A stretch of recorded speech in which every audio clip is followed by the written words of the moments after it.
Change your style. Another style. Like this. Another style.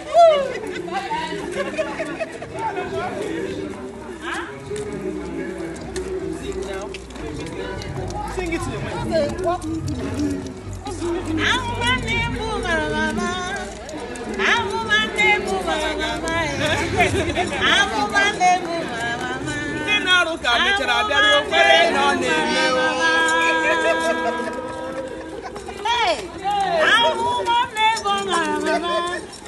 Keep it.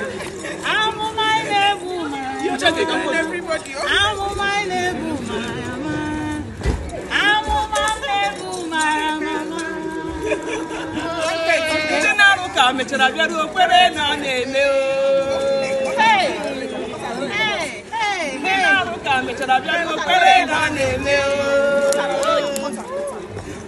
Can you start again?